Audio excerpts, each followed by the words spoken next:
Praise the lord, హల్లెలూయా. దేవుని పరిశుద్ధమైన నామానికి స్తుతి కలుగును గాక. ఆమెన్. ఉదయకాలపు మన్నా అనే ఈ కార్యక్రమాన్ని చూస్తున్న మీ అందరికీ ప్రభు పేరిట శుభాలు తెలియచేస్తూ ఉన్నాం. పరిశుద్ధ గ్రంథంలో నుంచి దేవుని యొక్క వాక్యాన్ని మనం ధ్యానం చేసుకుందాం. హబక్కుకు గ్రంథం 3వ అధ్యాయం 17వ వచనాన్ని మనం చదువుకుందాం. అంజూరపు చెట్లు పూయకుండినను, ద్రాక్ష చెట్లు ఫలింపకపోయినను, ఒలీవ చెట్లు కాపులేకయుండినను, చేనిలోని పైరు పంటకు రాకపోయినను, గొర్రెలు దొడ్డిలో లేకపోయినను, సాలలో పశువులు లేకపోయినను, నేను యెహోవా యందు ఆనందించెదను, నా రక్షణకర్త అయిన నా దేవుని యందు నేను సంతోషించెదను. దేవునికి స్తోత్రం, హల్లెలూయా. మనం చదువుకున్నటువంటి ఈ వాక్య భాగంలో హబక్కుకు అనేటటువంటి దైవజనుడు ప్రార్థన చేస్తున్నాడు. ఏమని ప్రార్థన చేస్తున్నాడు అనంటే, నేను నా దేవుని యందు ఆనందిస్తాను, నా రక్షణకర్త అయిన నా దేవుని యందు నేను సంతోషిస్తాను అని. దేవునికి స్తోత్రం, హల్లెలూయా. సహజంగా మనం కూడా ఆనందిస్తూ ఉంటాం, సంతోషిస్తూ ఉంటాం. దేనిని బట్టి ఆనందిస్తాం, దేనిని బట్టి సంతోషంగా ఉంటాము అని అంటే, ఈరోజుండి రేపు కనుమరుగైపోయేటటువంటి వాటిని బట్టే మనుషుల యొక్క ఆనందం ఎక్కువగా ఏర్పడుతూ ఉంటుంది. ఒక వస్త్రాలను బట్టి, డబ్బుల్ని బట్టి, వెండి బంగారాలను బట్టి, మనుషులను బట్టి, స్నేహితుల్ని బట్టి, ఈరోజు ఉండి రేపు కనబడకుండా పోయేటటువంటి ప్రతి దానిని బట్టి ఆనందం కలిగిద్ది, సంతోషం కలిగిద్ది. అందుకే చూడండి, ఆ ఆనంద సంతోషాలు ఎలా ఉంటాయంటే తాత్కాలికంగా ఉంటాయి. ఒక డ్రెస్ కొనుక్కున్నప్పుడు మేము ఆనందంగా ఉన్నాము అనంటే, ఆ డ్రెస్సు కొద్ది రోజులు 2-3 సార్లు వేసిన తర్వాత కొత్తలో ఉన్నటువంటి ఆనందం మళ్ళీ రాదు, పాతబడిపోతుంది కదా. ఆనందం కూడా పాతబడిపోతుంది. కానీ హబక్కుకు అనే దైవజనుడు చెప్తున్నాడు, నేను ఆనందంగా ఉంటాను, సంతోషిస్తాను. ఎక్కడ అంటే దేవుని యందే. దేవునికి స్తోత్రం, హల్లెలూయా. నా దేవునిలో నేను ఎప్పుడూ ఆనందంగా ఉంటాను. మనం కూడా దేవుని యందు ఆనందిస్తూ ఉంటాం. ఎక్కడ ఆనందిస్తాము అంటే, దేవుడు ఏదైనా మేలు చేస్తే, దేవుడు ఏదైనా అద్భుతం చేస్తే, మన ప్రార్థన విని సహాయపడితే ఎంత ఆనందం కలిగిద్దో, ఎంత సంతోషం కలిగిద్దో. నేను ఇట్లా అడిగానో లేదో, దేవుడు ఎంత గొప్ప కార్యం చేశాడు. నేను ఇలా వచ్చి ప్రార్థన చేసుకున్నానో లేదో, దేవుడు ఎంత అద్భుత కార్యాన్ని చేశాడు. జరగదు అనుకున్నానండి, ఆయన్ని అడిగాను, జరిగింది అంటూ దేవునిని బట్టి కూడా మేలు జరిగినప్పుడు ఎక్కువగా ఆనందిస్తూ ఉంటాం. కానీ ఈయన నాకు దేవుడు మేలు చేసినప్పుడు ఆనందిస్తాను అనలేదు, ఎప్పుడూ ఆనందంగా ఉంటాను అన్నాడంటే, మరొకసారి ఇప్పుడు ఆ మాటల్ని చదువుకుందాం. చూడండి 17వ వచనంలో, అంజూరపు చెట్లు పూయకుండినను, ద్రాక్ష చెట్లు ఫలింపకపోయినను, ఒలీవ చెట్లు కాపులేకయుండినను, చేనిలోని పైరు పంటకు రాకపోయినను, గొర్రెలు దొడ్డిలో లేకపోయినను, సాలలో పశువులు లేకపోయినను, నేను యెహోవా యందు ఆనందిస్తాను. దేవునికి స్తోత్రం, హల్లెలూయా. ఈయన ఎప్పుడు దేవుని యందు ఆనందిస్తున్నాడంటే, ఏదైతే జరగాలో లెక్క ప్రకారం అది జరగకపోయినా నేను ఆనందంగా ఉంటాను అంటున్నాడు.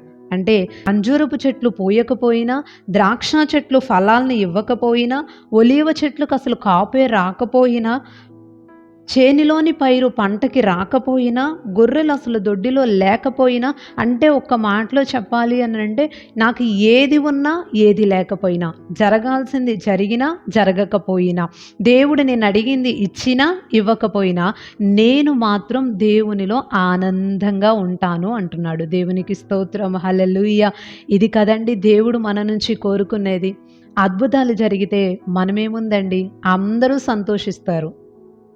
దేవుడు అడగంగానే కార్యాలు చేస్తే ఏ వ్యక్తి అయినా ఆనందంగానే ఉంటాడు. కానీ దేవుడు మన నుంచి ఏం కోరుకుంటాడు అనంటే, నేను కార్యము చేసినా చేయకపోయినా నా దేవునిలో నేను ఉంటాను, నా దేవునిని బట్టి నేను సంతోషిస్తాను అన్న వ్యక్తులే దేవుడికి కావాలి. ఈ సమయంలో నాకు షడ్రక్, మేషక్, అబేద్నెగో అనే వాళ్ళు గుర్తొస్తున్నారు. వారిని గురించి మనం ఎప్పుడూ వింటూ ఉంటాం.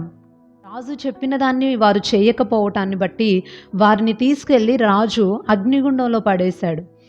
అగ్నిగుండంలో కోపంతో పడేసేటప్పుడు వారికి రాజుకి మధ్య జరిగినటువంటి సంభాషణలో వారు ఏం చెప్పారు అనంటే, రాజా, మేము ఆరాధించేటటువంటి దేవుడు ఎలాంటి దేవుడు అనంటే, ఇప్పుడు మమ్మల్ని అగ్నిగుండంలో పడేయాలనుకుంటున్నావు కదా, ఈ అగ్నిగుండంలో నుంచి కూడా మా దేవుడు మమ్మల్ని తప్పించి రక్షించడానికి ఆయన సమర్థుడై ఉన్నాడు.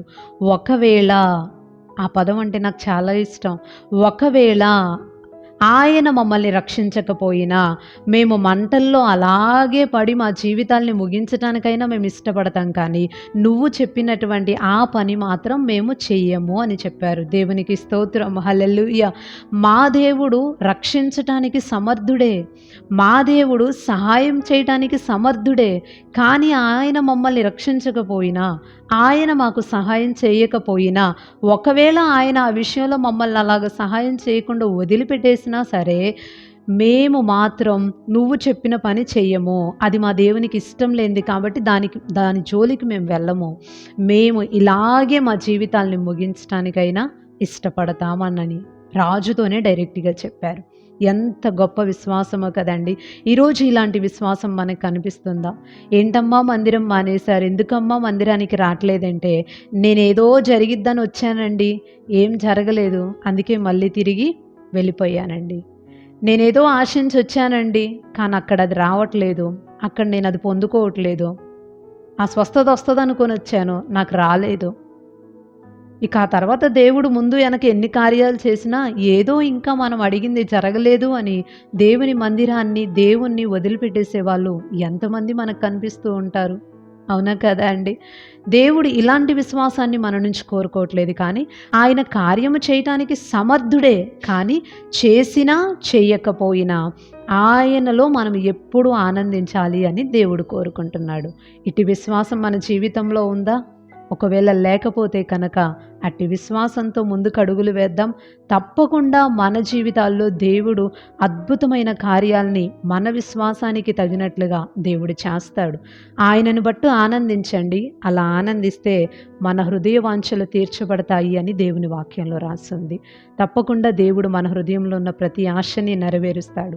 ఆయన కోరుకున్న విశ్వాసం, ఆయనను బట్టి ఆనందించే ఆనందకరమైన జీవితం మనలో ఉండి మనం ముందుకెళ్తే దేవుడు గొప్ప కార్యాలు చేస్తాడు. ప్రార్థన చేసుకుందాం. పరిశుద్ధుడు అయిన తండ్రి, ప్రేమ కలిగిన ప్రభువా, ఈ మంచి సమయాన్ని బట్టి మిమ్మల్ని స్తుతిస్తూ ఉన్నాం. హబక్కుకు ప్రార్థిస్తూ ఉన్నాడు, నాకు ఏది ఉన్నా లేకపోయినా, జరగాల్సింది జరిగినా జరగకపోయినా నేను దేవునిలో ఆనందిస్తాను అని. మా జీవితంలో మేమందరము కూడా అలాగే నీలో ఆనందించే కృపను మాకు అనుగ్రహించండి.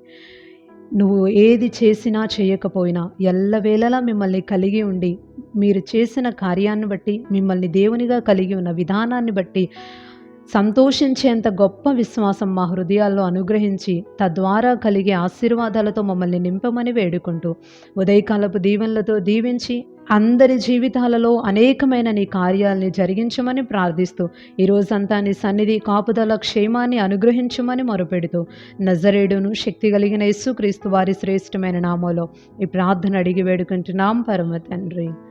Amen, amen.